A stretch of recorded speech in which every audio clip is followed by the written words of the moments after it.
releasing Bush-era legal memos which had attempted to provide cover if the president had wanted to use the military to run raids in this country or pull people off the street without warrants or suppress free speech or the media.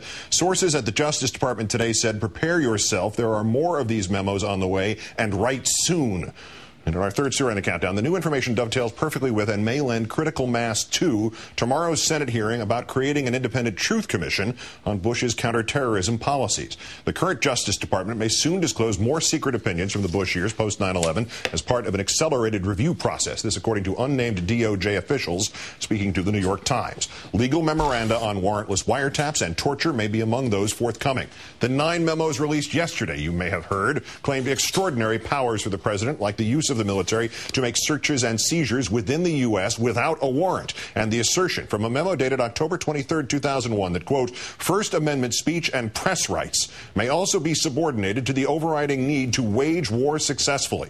The Senate Judiciary hearing tomorrow on what a truth commission might look like, thus given new impetus from committee member Senator Sheldon Whitehouse. Quote, these memos appear to have given the Bush administration a legal blank check to trample on American civil rights. We need to get to the bottom of the OLC, the Office of Legal Counsel at the Justice Department, and ensure it never happens again.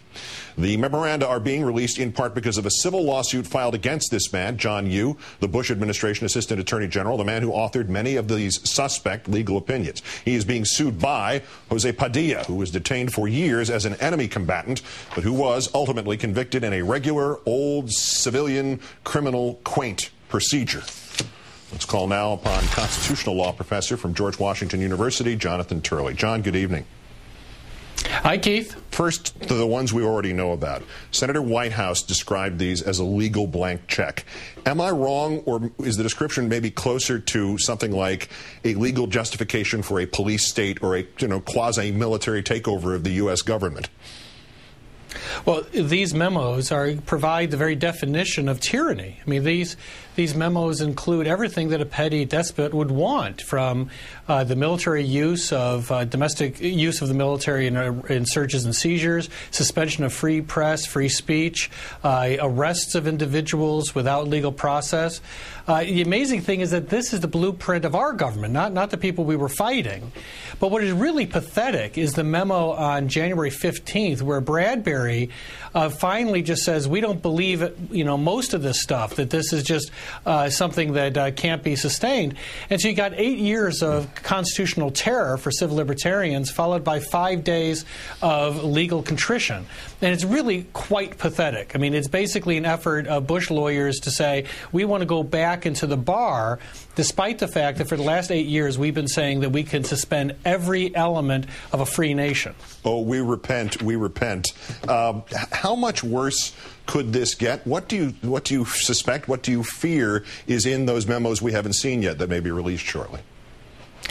Well, these memos weren't written in a vacuum. They were written for a reason. They went to people like John Yoo and Viet Dinh and others to hear what the president wanted them to say.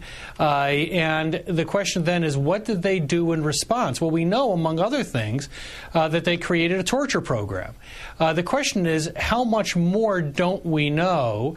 And I think we're going to find out that this was the mere foundation for a greater edifice that has yet to be disclosed. How did these memos and the prospective ones tie into what we already know about Bush administration abuses, do you think?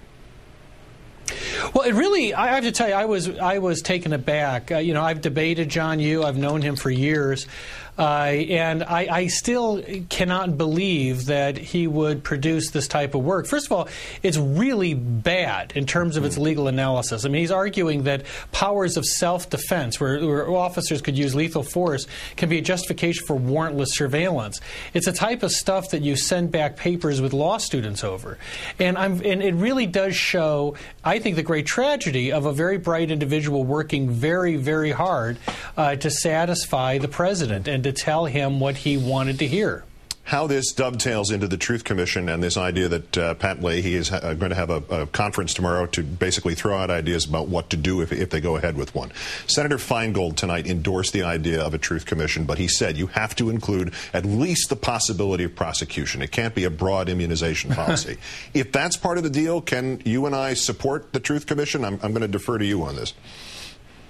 I have to tell you, I think that we have got to say enough that we are no longer a nation of chumps. You have a bunch of people here, who, many of which are my friends, who are trying to work mightily hard to avoid what they know they are morally and legally obligated to do. Now, what this shows is it was never a question about political power. It was the lack of personal conviction. And so it's up to the rest of us to say, if President Obama means it, that no one's above the law, we need a special prosecutor and we need to investigate, not another commission. Okay, that's 2 votes for that. Jonathan Turley of George Washington University, as always, great thanks. And I know my opinion is in good hands with you. Thank you. Thanks, Keith.